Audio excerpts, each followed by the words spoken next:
So what I've been trying to do is say, what can we do as a region to help people like you stay here? Right.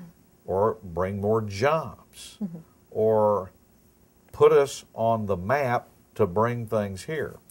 And for 31 years, I've never understood why we don't have cruise ships.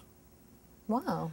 And so this week, I will, or maybe next week, I will be filing a piece of legislation that opens up the study of cruise ship industry from Calhoun County, top of my district, all the way down to Cameron County. That way I have our whole coastline, Corpus Christi, Ingleside, Port Aransas. We can all look at it and then see if I can bring in the cruise ship folks to look at our area and tell us, hey, what type of ships, what we might get here.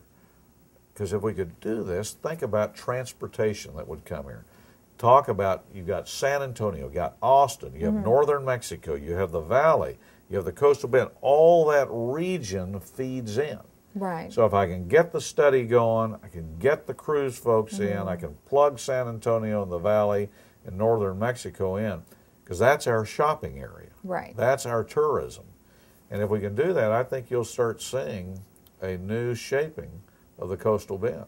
Well, that sounds like it would bring in a good deal of jobs, but what do you say to people that are maybe thinking, you know, this could affect the sparkling city by the, you know, by the bay or by the sea to, you know, hurting marine life or any of that? Well, on the cruise, they would bring that into the deep water. For example, right over here, if on the Port of Corpus Christi, you can't bring in the big ships there right now. You bring in smaller, medium ships. But you could on Ingleside. Right. And you could over here in Port Aransas. And where those areas are, I don't think we would disrupt that marine life just because of the depth of the water. But there's certain locales that you almost is the only place you could put some of these. But my view is if we could put them in, it will certainly bring a positive to the area. Good, and I'm sure you've talked to some of your constituents about it. And what are they thinking? What are they telling you? Do they like what you're proposing? No, they like it. I think most people are going, heck, we live by the water. Why haven't we ever done this? Right. And so that's most of the reaction. And you know, think about this. If we could get this developed here, and it won't happen overnight, why can't we at Del Mar or Texas A&M Corpus start having degree and course or degree programs in marine management, cruise ship travel? Right. All of a sudden we could be the focus for not only having it here, but have higher education degrees in this area. And I know, how hard is it, just to go back to, you know, higher education, still working on getting the engineering program going at A&M. How hard is that? How long do you think that this particular thing would take, bringing in cruise ships and maybe starting something with the schools? Well, I think that if we can get this started, at least sometime this year, it won't be overnight because you have to deal with the federal and the state. Oh, yeah.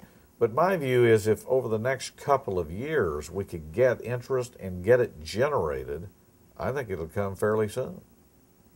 And you know, to me, the opportunity is good. You know, when the economy is down, that gives you time for opportunity to bring things here. So I think if we can get it going this year, I think in the next couple of years we can get an answer. Very good. How about that for positive? Wow, very good. We all look forward to that, I think. New jobs, always a good thing. All right. And let's talk a little bit about yourself and Austin. All right. Let's talk about the committee. Tell me, what are you doing? Head of the committee, congratulations again, Thank you. Tell me all about it. All right, I have three committees. I'll start with I have one that's called the General Investigating and Ethics Committee. Right. It is a 5-person committee that investigates state agencies, the House of Representatives. It's supposed to be the ethics committee that we oversee. Right. And it's not supposed to meet a whole bunch because you don't want it meeting a whole bunch, but when it does, it has a very, very important role. So I have that. I'm also on the insurance committee, which is extremely important. One of my goals is to be looking at this windstorm, the hurricane fund, make sure we have insurance and it's affordable and we don't get discriminated against. So that meets every Tuesdays. And by the way, for those that are listening, if you go to the Texas House of Representatives website, Right. it'll sometimes have these committee hearings on video, so you can watch it and participate with me live. So it's live feed. Absolutely. Very every Tuesday. good. Every Tuesday, Okay. please check in. Then I am a chairman, and I'm a chairman of the Judiciary and Civil Jurisprudence. Big name. Big name. How about that? Takes a minute to get it out. They decided to combine 3 committees into one. Okay. And what it does is I'm one of 34 chairmen, which is good for South Texas. That means we have a place at the policy-making table. We are one of the leaders, and that means District 32 has a place. Coastal Bend, we have a place at the table to make decisions. And I think as we were talking, it's been like 10 years since we've had a chairmanship. Wow. So it's a big deal, and I'm glad, but I don't look at it as me. I look at it as my whole district being here. So you foresee differences then that we'll see here in the Coastal Bend? Absolutely. Can you So talk it really a little bit helps. about those? Absolutely. We'll see.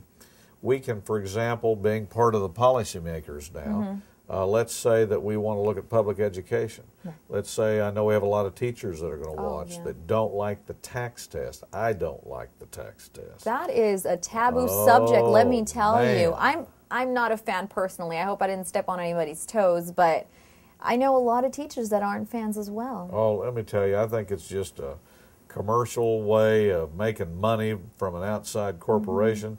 My view is we should let the teachers create the tests for the students. I mean, doesn't it make sense? If we're teaching students, wouldn't it be smarter to have the teachers create the Right. test than some out-of-state commercial corporation? And you know, sometimes it feels like, and I know when I was in school, I mean, it wasn't that long ago, so I remember that it felt a little bit like they were teaching you a system, not like they were That's teaching correct. you know? So you were reading a beautiful novel and learning about the themes, and then all of a sudden it's like, okay, we got to put this away, now let's practice answering the ABCs questions, you know? That's right. So, That's exactly right. It's like playing a sport, but you don't get to play it. You have to read the books about it. Well, right. Oh, we got to get in practice. When I hear students come in and say, hey, this test doesn't make any difference, well, then we're not doing the right thing. Anyway, I'm not in favor of the tax. But, for example, being a chairman, when teachers come to me and say, Todd, we need to do something about this, I go right to the chairman's meeting, or I go into the chairman of public ed and say, here, I need your input, what's going to go on. So we have direct access, we have direct input. So it's very good. good. Very And good. let's talk a little bit about No Child Left Behind. Sure. What are your ideas on that? Well, you know, that was a federal law that was put in.